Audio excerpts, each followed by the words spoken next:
Hello बच्चों, जय हिंद। आज हम लोग स्टार्ट करेंगे क्लास 9th एनसीईआरटी का बायोलॉजी का first chapter cell the unit of life. तो स्टार्ट करते हैं हम लोग सेल के बारे में। ठीक है, एकदम बेसिक से पढ़ेंगे और खूब अच्छे से पढ़ेंगे। सेल क्या होता है? देखो, हमारी शरीर किससे बनी है? सेल से बनी है। जैसे आपका घर होता है, आपका घर किस चीज से बना है? ईंटा पत्थर से बना है, ईंट से बनी है। वैसी हमारी बॉडी किससे बनी है? सेल से बनी है। ठीक है ना? तो जैसे मान लो ये रामू काका है। अब ये जो रामू काका है, इनकी ये जो पूरी शरीर किससे बनी है? ये किससे बनी है? सेल से बनी है। ठीक, इनकी पूरी बॉडी रामू काका की किस चीज से बनी है? सेल से बनी है। और रामू काका को जैसे मान लो सांस लेना है, तो इनकी सांस लेने में मदद कौन कर रहा है? सेल। ध्यान से समझना, रामू काका की जो बॉडी है, बॉडी किससे फॉर्म हुई है? सेल से। और रामू काका को रिस्पायरेशन में, रिस्पायरेशन का मतलब सांस लेने में, रामू काका को दौड़ने में यानी कि रनिंग में, ये सब कौन कर रहा है? रामू काका का जो भी फंक्शन होता है वो कौन कर रहा है? ये भी कौन कर रहा है? सेल कर रहा है। समझ बात आ रही ना? तो अगर हम सेल की बात करें तो सेल यहां पे दो काम किया। एक हमारा यहां क्या बना दिया? स्ट्रक्चर। और दूसरा यहां क्या बना दिया? हमारा फंक्शन। और दूसरा क्या कर रहा है? शरीर के सारे काम कर रहा है। तो इस वजह से हम लोग कहते हैं कि सेल क्या है? Cell is the structural and functional unit of life. और आपके चैप्टर का नाम क्या है? Fundamental unit of life, cell. Fundamental का मतलब important unit of life, cell. ठीक है ना? तो स्टार्ट करते हैं हम लोग सबसे पहले सेल के बारे में। सेल के बारे में अभी हमने क्या पढ़ा? सेल क्या होता है? It is the structural and functional unit of life. Functional unit of life. ठीक है, तो सबसे पहला पॉइंट हो गया। कोई पूछे भैया सेल क्या है, तो सेल स्ट्रक्चरल और फंक्शनल यूनिट ऑफ लाइफ है। Cell structural unit of life क्यों है? Because structure of our body is made up of cell। Cell structural unit क्यों है? क्योंकि हमारी बॉडी का स्ट्रक्चर किससे बना है? सेल से। और सेल फंक्शनल यूनिट क्यों है? सेल फंक्शनल यूनिट इस वजह से है क्योंकि all function of our body perform by cell. ठीक है, तो सेल के बारे में पहली चीज क्या है? सेल हमारी बॉडी का स्ट्रक्चरल यूनिट है। स्ट्रक्चरल यूनिट क्यों है? क्योंकि जो भी हमारी बॉडी का स्ट्रक्चर बना है किससे बना है? सेल से। और सेल हमारी बॉडी का फंक्शनल यूनिट क्यों है? क्योंकि हमारे शरीर में जितने भी फंक्शन चल रहा है सारे कौन परफॉर्म कर रहा है? सेल परफॉर्म कर रहा है। ठीक है, तो इस वजह से हम लोग बोलते हैं cell is the structural and functional unit of life. कोई समस्या नहीं है इसमें? कोई नहीं, इसको स्क्रीनशॉट ले लो। अगली चीज हमको ये बताओ, अब सवाल ये उठता है, सेल किसने खोजा? लिविंग सेल किसने खोजा? डेड सेल किसने खोजा? और सेल के बारे में, सेल के अंदर होता क्या है, और सेल हमारे शरीर के पूरे काम को कैसे कर लेता है? समझ बात आई? और सेल इतना बड़ा स्ट्रक्चर कैसे बना दिया? सेल के अंदर क्या क्या होता है? अंदर से क्यूरियोसिटी तो होती है। तुमको इतनी क्यूरियोसिटी होगी कि पड़ोसी घर में क्या हो रहा है तुमको ये पता है, लेकिन तुमको तुम्हारे शरीर के अंदर क्या हो रहा है इसके बारे में और क्यूरियोसिटी होनी चाहिए, लेकिन तुमको होती नहीं। तुमको उसमें ज्यादा इंटरेस्ट है और इसमें इंटरेस्ट हम तुम्हारा बना देंगे। समझ बात आई? तो ध्यान से समझो। ये कंप्लीट हो गया ना? Very good.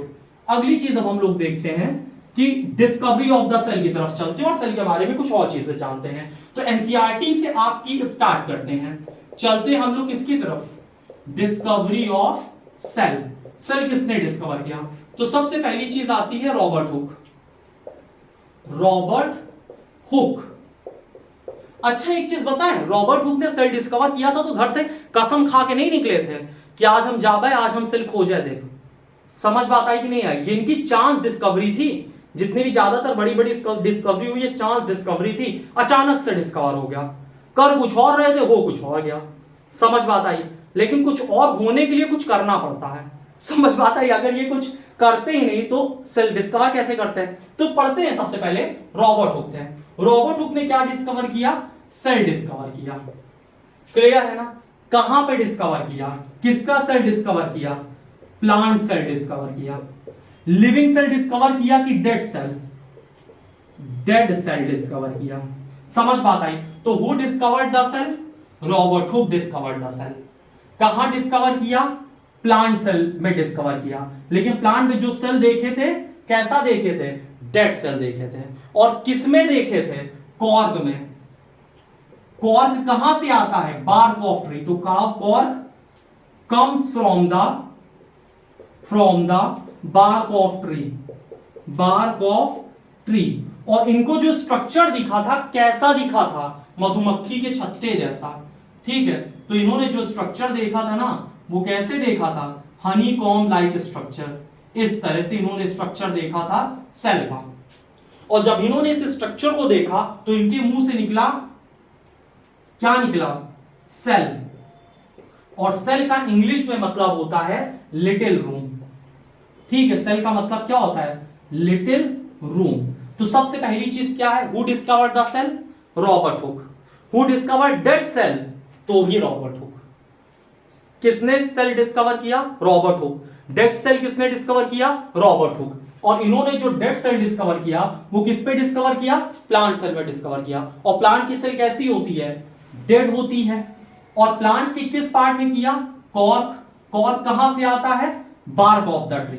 और इसके बाद नामकरण किसने किया? सेल, इन्होंने ही किया, है ना?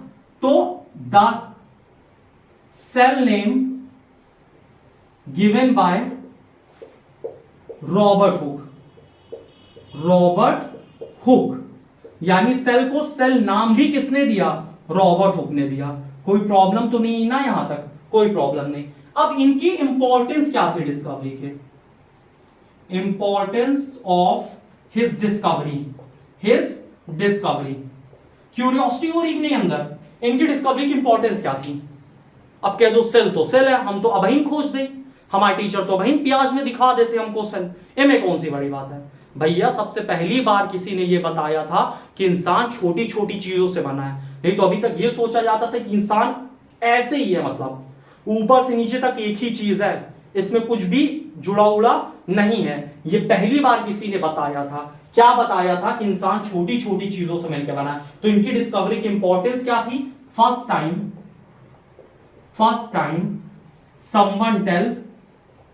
someone tell that our body consists of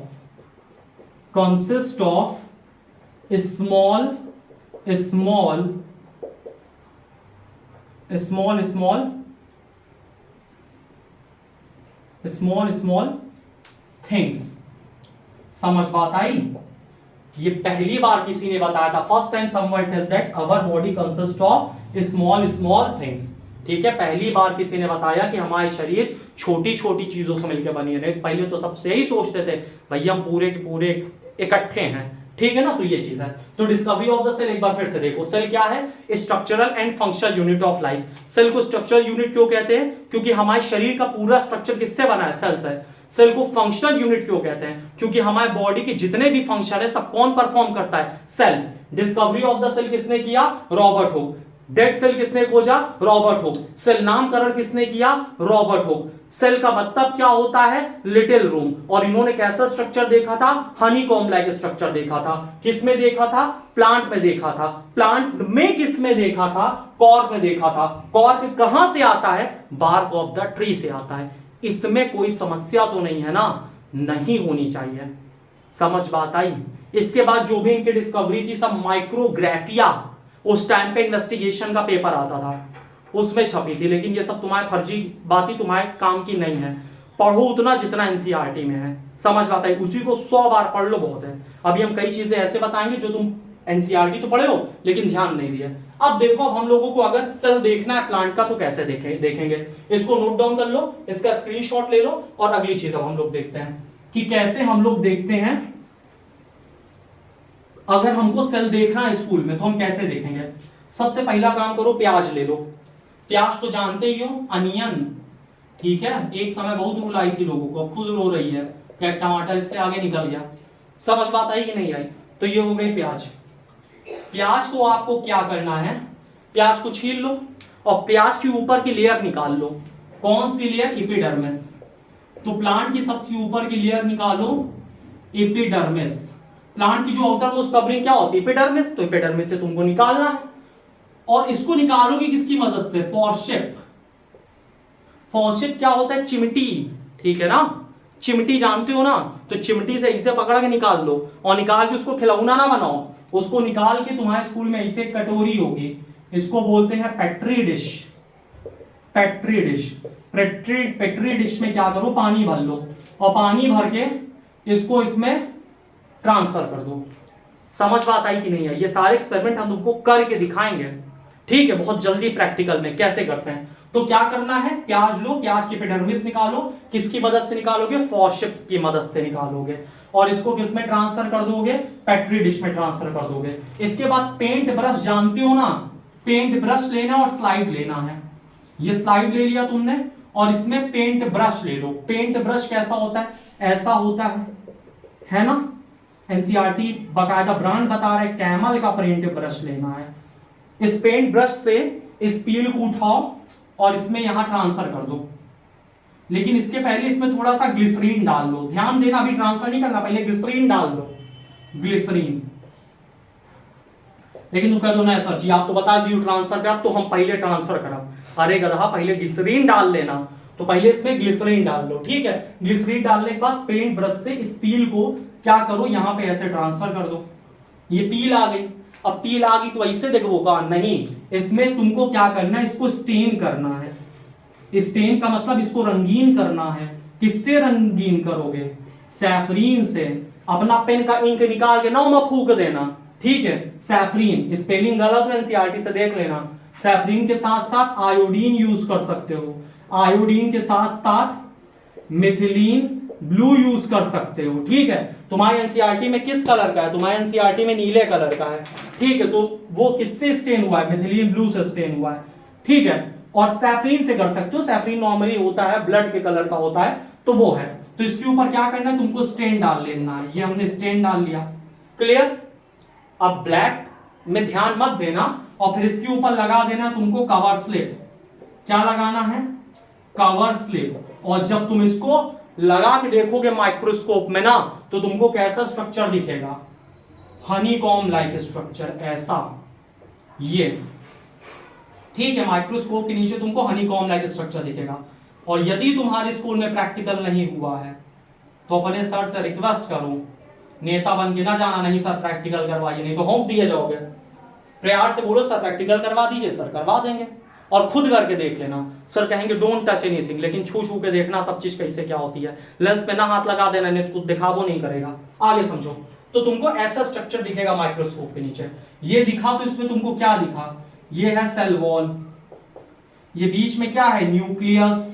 अब तुम्हारे दिमाग में टेंशन होगा सेल वॉल का है, न्यूक्लियस क्या है, अभी समझाएंगे, कहे टेंशन ले रहे हो। और ये जो बीच में नॉन कलर्ड पोर्शन है, लाइट पोर्शन है, ये क्या है? साइटोप्लाज्म, क्लियर है ना। तो ये है। अब तुम प्याज इतनी बड़ी ले लो, इतनी बड़ी ले लो, इतनी बड़ी ले लो, इतनी बड़ी ले लो, सब में एक साइज का दिखेगा। समझ बात आई कि नहीं आई? सब में सेल एक साइज का ही दिखेगा, कोई समस्या तो नहीं है, नहीं होनी चाहिए। क्लियर यहां तक? बहुत अच्छे बच्चे हो। अगली चीज अब हम लोग पढ़ते हैं, इसका स्क्रीनशॉट लो खट से, बहुत होशियार हो, तुरंत ले भी लेते हो। अगली चीज अब हम लोग पढ़ते हैं, ये तो डिस्कवरी हो गई किसकी? लिविंग सेल की, डेड सेल की। समझ बात आई? इसके बाद यहां पे एक चीज और देखते हैं। जब तुमने प्याज को देखा था किसके नीचे? माइक्रोस्कोप के नीचे, तो सारे क्या थे? सेम साइज के थे, चाहे तुम बड़ी प्याज लो चाहे छोटी प्याज लो। अब हम लोग देखते हैं who discovered living cell. Living cell किसने डिस्कवर किया? ठीक है, तो लिविंग सेल किसने डिस्कवर किया? Anton van Leeuwenhoek. Living cell किसने डिस्कवर किया? Anton van Leeuwenhoek. कहां डिस्कवर किया? पॉन्ड वाटर में। ठीक है, तो लिविंग सेल किसने डिस्कवर किया बच्चा? एंटन वॉन लेवेनहुक। कहां डिस्कवर किया? प्लांट पॉन्ड वाटर में, तालाब के पानी में। और इन्होंने क्या देखा था? बैक्टीरिया देखा था। ठीक है, तो सेल किसने डिस्कवर किया? Robert Hooke. डेड सेल किसने डिस्कवर किया? Robert hook. लिविंग सेल किसने डिस्कवर किया? Anton van लेवेनहुक। ठीक है ना। और कहां डिस्कवर किया था? Pond water. और क्या देखा था? बैक्टीरिया। फिर बाद में इन्होंने स्पर्म भी डिस्कवर किया। He also discover sperm. किसमें? रैबिट में, ह्यूमन में। लेकिन ये वाला पॉइंट कैसा है? फर्जी है, ठीक है, एनसीईआरटी में नहीं दिया तो एग्जाम से रेलेवेंट ही नहीं है, ऊपर वाला इंपॉर्टेंट है। क्लियर हो गया ना? बहुत अच्छे बच्चों, अब हम लोग थोड़ा सा सेल के बारे में जानते हैं, सेल कैसा होता है और क्या होता है, तब तुमको आगे की चीजें बताते हैं। ये सेल है, सारे सेल की आउटर मोस्ट कवरिंग क्या होती है? Plasma membrane. प्लाज्मा मेम्ब्रेन ये हम सब में कॉमन बता रहे हैं, इसके जो नया सजी सेल वॉल होती है, प्लाज्मा मेम्ब्रेन नॉर्मल बता रहे, उसके बारे में समझो। और इसके बीच में क्या होता है? न्यूक्लियस। जैसे घर में मम्मी घर कंट्रोल करती हैं, भले पिताजी का हो, वैसे ही सेल हो सेल का कंट्रोलर कौन है? न्यूक्लियस। तो यहां पे न्यूक्लियस क्या है? Controller of cell, controller of cell. और प्लाज्मा मेम्ब्रेन क्या है? Outer most covering of cell, outer most covering of cell. और प्लाज्मा मेम्ब्रेन कैसी होती है? Semi permeable, semi permeable. Semi permeable का मतलब allow only some substance to pass through it, to pass through it. ठीक है, तो प्लाज्मा मेम्ब्रेन कैसी है? Semi permeable membrane. Semi permeable membrane का मतलब ये सिर्फ कुछ ही लोगों को अलाउ करेगी खुद से पास होने के लिए, सबको अलाउ नहीं करेगी। सब जने चले जाएंगे तो सेल मर नहीं जाएगा। समझ बात आई कि नहीं आई? तो इस वजह से क्या है? Plasma membrane. बहुत ध्यान से समझना बच्चा, सेल के अंदर पूरी केमिकल रिएक्शन हो रही है, और अगर बाहर से इसमें कुछ पड़ जाएगा, खराब नहीं हो जाएगा। तुम सब्जी बनाते हो, एक कीड़ा आके गिर जाए, गांधी जी वाला, पूरी सब्जी स्वाहा, सत्यानाश। तो इसी तरह तुम्हारा सेल है, और इसमें यहां से शरबत चला जाए अंदर इसके, एकदम तुम इसे पकड़ो सेल का, इसे डाल दो शरबत, सेल मर जाएगा। समझ बात है? इस वजह से अपना जुगाड़ पहले करके रखा है। ब्रह्मा जी से कह दिया हमका प्लाज्मा मेम्ब्रेन दे दो, तो कहे का करियो? कह रहे कुछ ही सब्सटेंस को अलाउ करेंगे जो हमारे लिए जरूरी है, बाकी हम किसी को अलाउ नहीं करेंगे। तो प्लाज्मा मेम्ब्रेन क्या करता है? बहुत जरूरी है अगर सेल को जिंदा रहना है तो, क्योंकि ये इसको सेल को पूरे एनवायरनमेंट से अलग करता है, ताकि सेल के अंदर ऐसी केमिकल रिएक्शन हो सके जिससे कि हम जिंदा रहें। तो प्लाज्मा मेम्ब्रेन का बहुत इंपॉर्टेंट रोल है। इसके बाद सेल के अंदर क्या होता है? न्यूक्लियस। न्यूक्लियस क्या होता है? Controller of the cell. ये डिसाइड करता है सेल को कब डिवाइड करना है, कब डिवाइड नहीं करना। क्लियर है ना? और न्यूक्लियस के अंदर क्या होता है? Genetic material, DNA. न्यूक्लियस के अंदर क्या होता है? डीएनए। अभी हम इसके बारे में बहुत डिटेल में पढ़ेंगे, लेकिन अभी बेसिक है तो ये समझ लो। न्यूक्लियस के अंदर क्या होता है? डीएनए। इंसान का बच्चा इंसान बनेगा, बंदर बंदरिया नहीं बनेगा, कौन डिसाइड करेगा? डीएनए। तो डीएनए क्या करता है? It transfer the genetic information,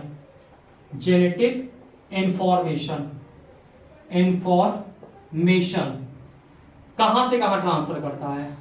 from parent to offspring. Offspring का मतलब आने वाली जनरेशन में ट्रांसफर करता है। ठीक है, तो ये वाला पॉइंट नोट करो। क्या नोट करना है कि सेल के अंदर क्या होता है? न्यूक्लियस। न्यूक्लियस के अंदर क्या होता है? डीएनए। और डीएनए में क्या होता है? डीएनए में पूरी इंफॉर्मेशन होती है जो कि ट्रांसफर होती है एक जनरेशन से दूसरी जनरेशन में। अब इसके बाद हु डिस्कवर्ड द न्यूक्लियस? तो न्यूक्लियस किसने डिस्कवर किया था? Robert brown. ध्यान से समझना, अभी तक हम लोगों ने किसके किसके डिस्कवरी पढ़ लिया। सेल की किसने खोजा? Robert Hooke. लिविंग सेल किसने खोजा? एंटन वॉन लेवेनहुक। ठीक है ना? न्यूक्लियस किसने डिस्कवर किया? Robert brown. दिमाग में बैठा लो। तो न्यूक्लियस किसने डिस्कवर किया? Robert brown. यहां तक इतनी बात हो गई। अगली चीज समझो, न्यूक्लियस के अंदर एक लिक्विड पाया जाता है, इस लिक्विड को बोलते हैं न्यूक्लियोप्लाज्म। ठीक है, बहुत अच्छी बात है। और न्यूक्लियस किस मेम्ब्रेन के बीच में और इस प्लाज्मा मेम्ब्रेन के बीच में एक लिक्विड पाया जाता है, इस लिक्विड को बोलते हैं साइटोप्लाज्म। तो न्यूक्लियस के अंदर के लिक्विड को न्यूक्लियोप्लाज्म, और न्यूक्लियस के मेम्ब्रेन और प्लाज्मा मेम्ब्रेन के बीच के लिक्विड को साइटोप्लाज्म। अच्छा, न्यूक्लियस के चारों तरफ दो मेम्ब्रेन होती है, इसके बारे में भी हम खूब डिटेल में समझेंगे, लेकिन अभी इतना ही जानो। न्यूक्लियस के अंदर का लिक्विड न्यूक्लियोप्लाज्म, न्यूक्लियस के बाहर का लिक्विड साइटोप्लाज्म, और दोनों को मिला दो साइटोप्लाज्म प्लस न्यूक्लियोप्लाज्म, तो ये बन जाता है बबुआ प्रोटोप्लाज्म। ठीक है, साइटोप्लाज्म प्लस न्यूक्लियोप्लाज्म क्या बन जाता है? प्रोटोप्लाज्म बन जाता है। और प्रोटोप्लाज्म है क्या? प्रोटोप्लाज्म है living content of the cell, living content of the cell. हम खिचड़ी नहीं पकाए हैं, ठीक है, सब कुछ अलग अलग लिखा है, जैसे जैसे हम लिख रहे हैं वैसे वैसे लिख लेना शांति से। तो ये स्क्रीनशॉट ले लो, बढ़िया लग रहा है। प्रोटोप्लास्ट क्या होता है? Living content of the cell. और टर्म प्रोटोप्लास्ट किसने कॉइन किया था? पुरकिंजे। तो term protoplasm, term protoplasm, P से प्रोटोप्लाज्म, पी से कौन प्रभु? Purkinje, Purkinje. Term protoplast coined by Purkinje. अब कहोगे सर ये सब फर्जी पढ़ा रहे, एनसीईआरटी में नहीं दिया। बबुआ एनसीईआरटी तुम पढ़वे नहीं किए हो, है ना? ये है एनसीईआरटी में, मोर टू नो है, कुछ मत छोड़ा करो, इसको भी निपटा दिया करो। क्लियर है ना? तो मोर टू नो में यहाँ पे दिया है, क्लियर है? तो ये यहाँ पे है, यहाँ इसको स्क्रीनशॉट लो, फिर अगली चीज बताते हैं। ले भी लिए, बड़े होशियार हो भाई साहब।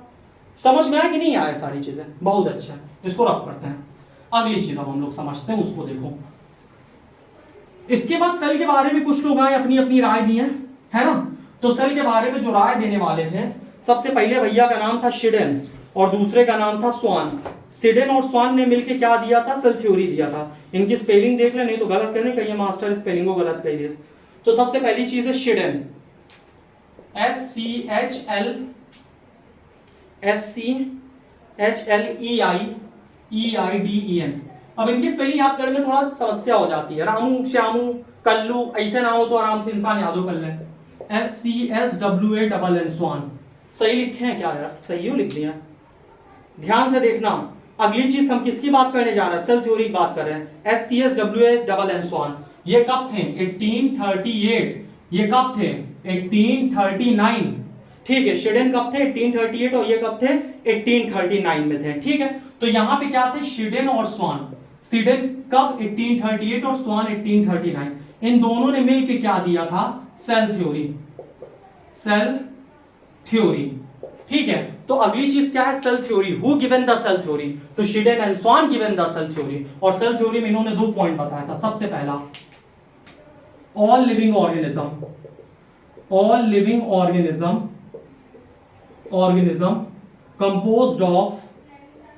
composed of cell and product of cell। जितने भी लिविंग ऑर्गेनिज्म है किससे बने हैं? सेल से या सेल के प्रोडक्ट से। और दूसरा, cell is the basic unit of life, cell is the basic unit of life. तो सबसे पहला पॉइंट क्या है सेल थ्योरी के बारे में? क्या है कि जितने भी लिविंग ऑर्गेनिज्म है किससे मिलके बने हैं? सेल से मिलके बने या सेल के प्रोडक्ट से मिलके बने। और दूसरा पॉइंट, सेल क्या है? बेसिक यूनिट ऑफ लाइफ है। यानी कि जो भी लिविंग है वो सेल से बना है या सेल के प्रोडक्ट से बना है। सेल के प्रोडक्ट मतलब तुम कह दो हमारा सेल नहीं टिश्यू है, तो टिश्यू का है? सेल का प्रोडक्ट है तो है। तुमने कहा ऑर्गन से बने हैं, ऑर्गन किससे बना है? टिश्यूज बना है। टिश्यू किससे बना है? सेल से बना है। समझ बात आई कि नहीं आई? तो इस पॉइंट का क्या मतलब हुआ? All living organism are composed of cell and product of cell. दूसरा पॉइंट क्या है? Cell is the basic unit of life. Cell basic unit है लाइफ की, यानी जीवन शुरू होता है सेल से शुरू होता है। कोई भी स्ट्रक्चर जो सेल से कम है वो इंडिपेंडेंट लिविंग नहीं है। समझ बात आई? अगला point, exception of cell theory, exception of cell theory, cell theory. Cell theory का एक्सेप्शन क्या है? Virus, virus, virus true living ही नहीं है। तो वायरस है क्या? Virus is the connecting link between living and non living. तो वायरस क्या है? Exception of cell theory. Virus, virus true living नहीं है। वायरस क्या है? कनेक्टिंग लिंक है। किसके किसके बीच का? लिविंग के बीच का और नॉन लिविंग के बीच का। समझ बात आ गई? जब तक शरीर के बाहर रहेगा तब तक मरा हुआ है, शरीर के अंदर आ गया तो क्या हो जाता है? लिविंग हो जाता है। ठीक है, आप क्या करो, इसको स्क्रीनशॉट लो। इसके बाद अब हम लोग देखते हैं, शिडेन स्वान इतना चीज बता दिए, लेकिन ये नहीं बताएं कि पहला सेल कहां से आया। समझ पाता है? ये नया सेल कहां से आता है। तो बीच में साइड में इनके बैठ के विर्चो भैया थे। ठीक है, कौन से भैया? विर्चो भैया, विर्चो, रडल्फ विर्चो नाम है लेकिन विर्चो एनसीईआरटी में लिखा है। इनसे ये बगल में बैठ रहे थे कि शिडेन स्वान से क्या सवाल पूछा जा रहा है, पहला सेल कहां से आया या नया सेल कैसे आता है। तो विर्चो भैया सुन लिए, तो इन्होंने क्या किया? फाइनल शेप दे दिया सेल थ्योरी को। तो give final shape to cell theory. और ये छोटा मोटा सवाल नहीं है भाई साहब, बहुत बड़ा सवाल है। Who give final shape to cell theory, है ना। अलीगढ़ मुस्लिम यूनिवर्सिटी में ये वाला क्वेश्चन आया हुआ था। नीट के जैसे नीट होता है ना आज, वैसे अलीगढ़ मुस्लिम यूनिवर्सिटी अपना अलग से एग्जाम करवाती थी, मेडिकल एंट्रेंस एग्जाम। और क्लास 9 से वाला क्वेश्चन आया था, who give final shape to cell theory. पहला ऑप्शन था सिडेन, दूसरा ऑप्शन था स्वान, तीसरा ऑप्शन था शिडेन एंड स्वान, चौथा ऑप्शन था विर्चो। हमने क्या लगाया, शिडेन एंड स्वान, क्योंकि शिडेन गलत था, स्वान गलत था, शिडेन एंड स्वान। खुश हो गए। और जब जैसे बाहर निकले बिल्डिंग से, नंबर -1 नंबर का है, विर्चो सही है। और ये चीज जल्दी कोई ध्यान नहीं देता कि लिखा है, तो तुम भी यहां थोड़ा सा देख के चलना, है ना। एनसीईआरटी में सब लिखा है। देखो, who give final shape to cell theory, Virchow. और इन्होंने क्या बोला था, ओमनिस सेलुला ई सेलुला, ओमनिस सेलुला ई सेलुला। अब तुम टेंशन में हो, ये कौन सा वाली भाषा बोलना, बाहुबली वाली, है ना, कालके वाली भाषा। कालके वाली भाषा नहीं, क्या है समझो। 1916 का मतलब होता है all cell arises from pre existing cell. Pre existing cell यानी जितने भी नए सेल आते हैं वो कहां से आते हैं, pre existing cell. Pre existing cell क्या होता है, ऐसा सेल जो कि पहले कभी एग्जिस्ट कर रहा होगा, ठीक है। तो all cell arises from pre existing cell, जितने भी नए सेल आते हैं वो सब कहां से आते हैं बबुआ लोग, प्री एग्जिस्टिंग सेल से आते हैं। भैया चैनल को लाइक करो, कमेंट करो, शेयर करो, सब्सक्राइब करो, ठीक है। क्योंकि इसमें सोशल भी चलेगा, इसमें करंट अफेयर्स भी चलेगी, और बहुत जल्दी चलने वाली है। अभी थोड़ा समय की शॉर्टेज है, लेकिन बहुत जबरदस्त तरीके से चलेगी। तो विर्चो ने क्या किया था, give final shape to cell theory, 1916 all cell arises from pre existing cell. हमारे बैच ऑनलाइन ऑफलाइन दोनों अवेलेबल है, ठीक है। तो आप ऑनलाइन भी ले सकते हैं, ऑफलाइन भी। यहां तक चीजें समझ में आई। 1916 all cell arises from pre existing cell. Online batch कहां है यार, यहीं से पढ़ो, clear. All cell arises from pre existing cell, rough कर दे इसको। बहुत अच्छे बच्चे हो। यानी जितने भी सेल आते हैं वो सब कहां से आते हैं, प्री एग्जिस्टिंग सेल से आते हैं, यानी जो पहले सेल रहे होंगे, क्लियर। अब देखो, दो तरह के ऑर्गेनिज्म होते हैं, एक यूनिसोलर, एक मल्टीसोलर। यूनिसोलर में अमीबा भैया, मल्टीसोलर में मनुष्य, आपके सामने हम खड़े हैं, ठीक है। तो जो भी ऑर्गेनिज्म होते हैं वो कैसे होते हैं, यूनिसेलुलर और मल्टी सेलुलर। मल्टी सेलुलर, तो ऑर्गेनिज्म दो तरह के, यूनिसोलर और मल्टीसोलर। यूनिसोलर किससे बने, made up of single cell, made up of single cell. Unicellular single cell से बने। Multicellular made up of more than one type of cell, one type of cell. तो सबसे पहला डिफरेंस यही है यूनिसोलर मल्टीसोलर में। यूनिसोलर बबुआ कहे से बना है, एक सेल से, जबकि मल्टीसोलर किससे बना है, एक से ज्यादा सेल से बना है। दूसरा इंपॉर्टेंट पॉइंट क्या है, all function perform by single cell. All function, नाच गाना सब यही करेगा। All function perform by single cell. Exam में लिख के ना जाना नाच गाना परफॉर्म करेगा, नहीं तो नंबरों नाचे गाने वाला मिलेगा। क्योंकि घर में पिटोगे पिताजी से तो नाच गाने वाला नंबर मिलेगा। All function perform by single cell, ठीक है। इसमें सारे फंक्शन सिंगल सेल ही करेगा, जबकि मल्टीसेलुलर ऑर्गेनिज्म में different cell perform different function, ठीक है। यहां पे अगली चीज क्या है ये समझो, डिवीजन ऑफ लेबर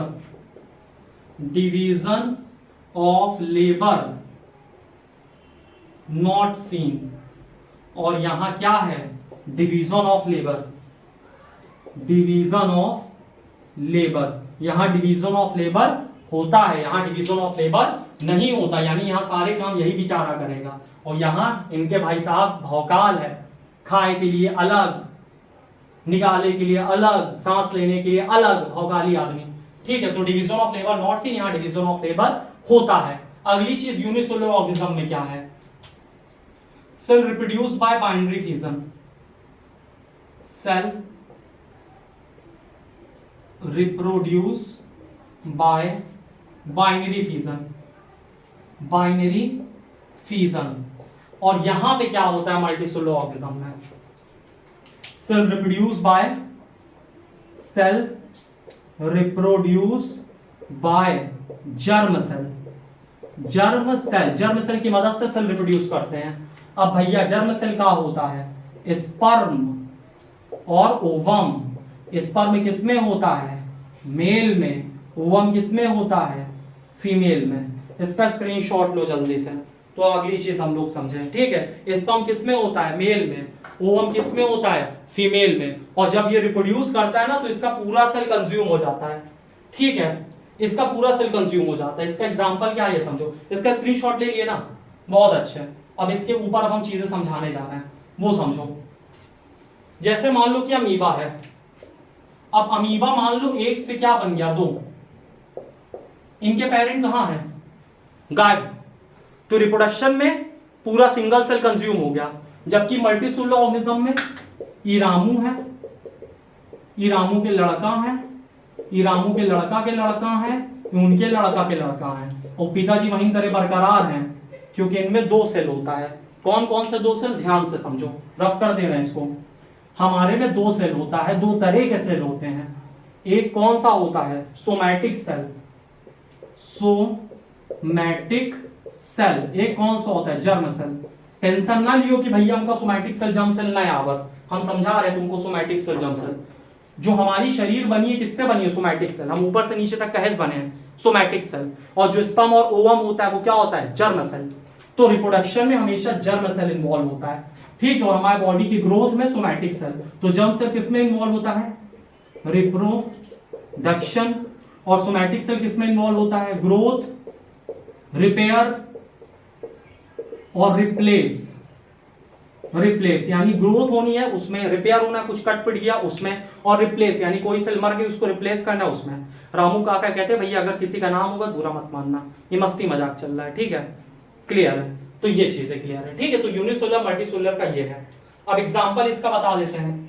एक तो लिखे दिए हैं, एक अमीबा। ठीक है, अमीबा के बाद एनसीईआरटी का कुछ एग्जांपल वो बता देते हैं। Chlamydomonas paramecium. Chlamydomonas paramecium. Paramecium. Chlamydomonas I think algae होता है। ठीक है, पैरामीशियम क्या है? एनिमल है। और अमीबा क्या है? एनिमल है। ठीक है, तो इसमें कोई समस्या नहीं होगी। जबकि मल्टीसेलुलर का एग्जांपल क्या है? ह्यूमन। ह्यूमन। ह्यूमन के साथ साथ काऊ, काऊ के साथ साथ cockroach.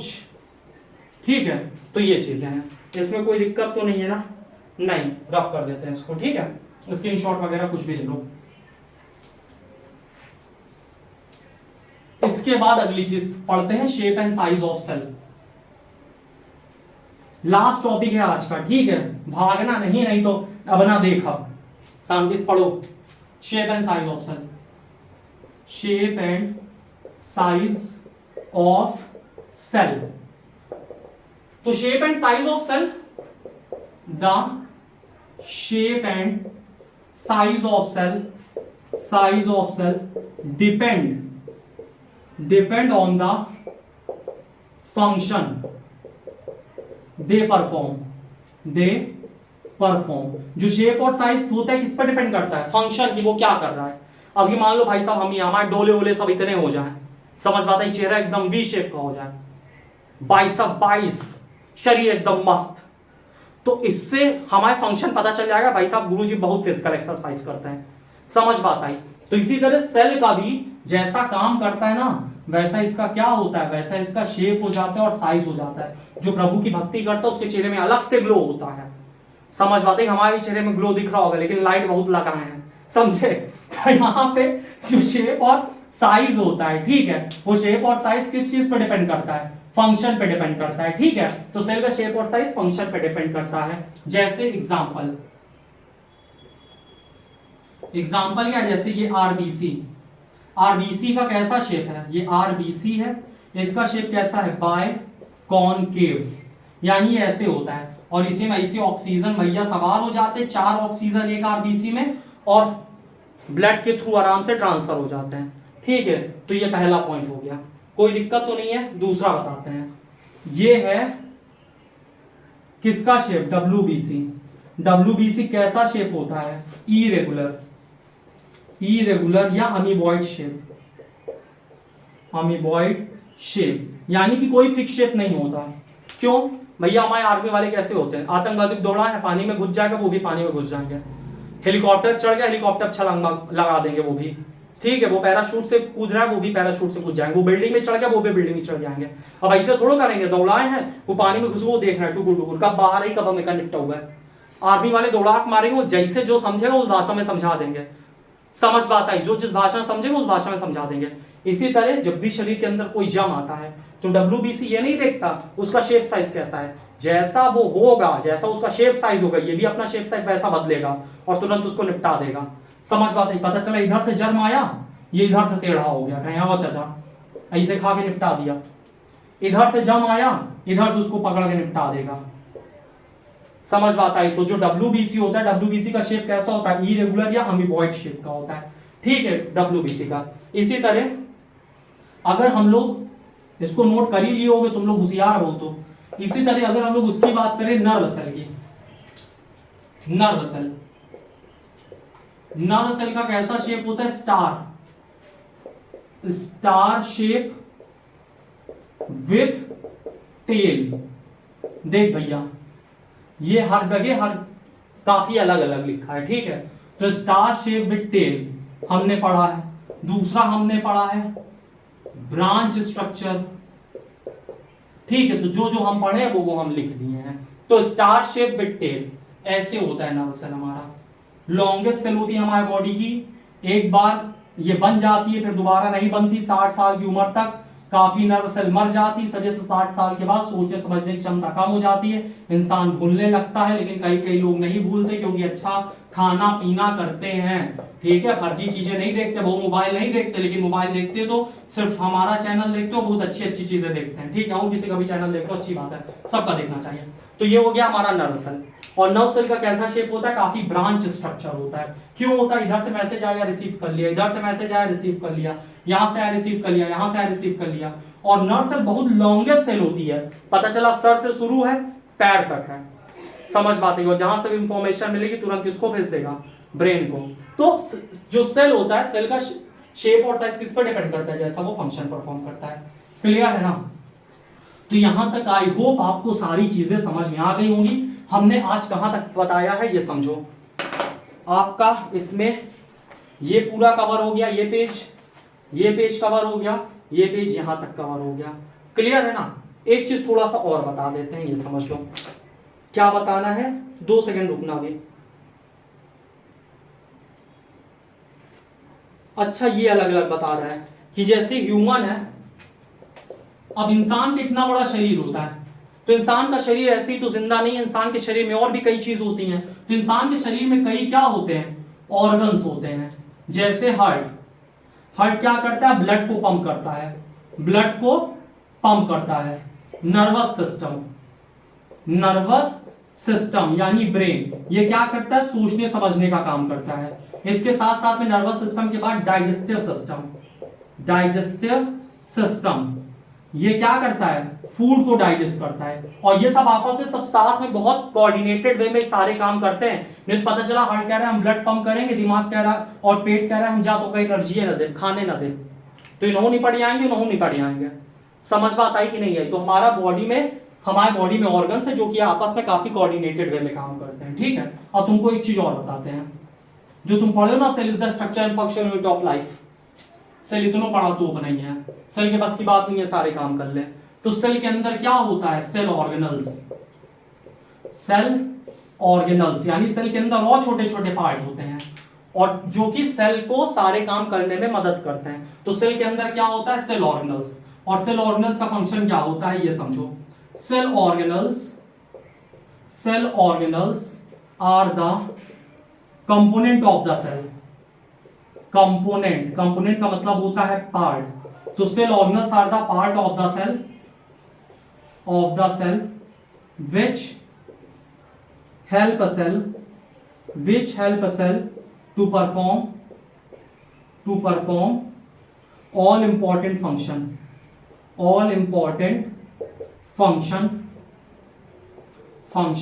and help in survival of cell. ठीक है, तो यहां पे सेल के अंदर क्या होता है, सेल ऑर्गेनल होता है। सेल ऑर्गेनल क्या होता है, सेल ऑर्गेनल सेल का कंपोनेंट होता है, यानी कि पार्ट होता है जो सेल की हेल्प करता है सारे इंपॉर्टेंट काम को करने के लिए और साथ साथ में सेल के सर्वाइवल के लिए। बात समझ में आई कि नहीं आई? तो ये बात हो गई किसके बारे में, सेल के बारे में। ठीक है, तो सेल के अंदर छोटे छोटे कंपोनेंट होते हैं जिसको हम लोग क्या बोलते हैं, सेल ऑर्गेनल। जैसे मान लो कि ये सेल है, इसके अंदर इस तरह से माइटोकॉन्ड्रिया, इस तरह से न्यूक्लियस, इससे इस तरह से लगा है एंडोप्लाज्मिक रेटिकुलम, समझ बात आ रही है। इससे इस तरह से लगा है गोल्जी अपैरेटस, ठीक, इससे इस तरह से लगा है वैक्यूल्स, ऐसे लगा है लाइसोसोम।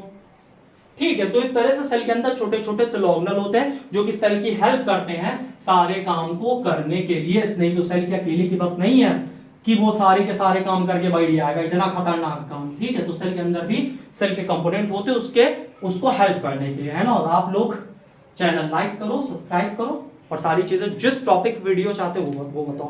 क्वेश्चन आंसर में आते हैं। पहला क्वेश्चन है यहाँ पे, who discover the cell and how? तो Robert Hooke discover the cell in the cork which comes from the bark of the tree. और कैसे डिस्कवर किया था, सेल्फ डिजाइन माइक्रोस्कोप। आज के जैसे डेवलप माइक्रोस्कोप नहीं था, इनका खुद का डिजाइन किया हुआ माइक्रोस्कोप था। दूसरा question, why cell called structure and function unit of life? तो सेल को स्ट्रक्चरल यूनिट क्यों कहते हैं, क्योंकि हमारे बॉडी का स्ट्रक्चर किससे बना है, सेल से। और फंक्शन यूनिट क्यों कहते हैं, हमारे बॉडी के सारे फंक्शन कौन परफॉर्म करता है, सेल। आज की क्लास इतनी, तब तक के लिए जय हिंद, जय भारत, जय श्री राम।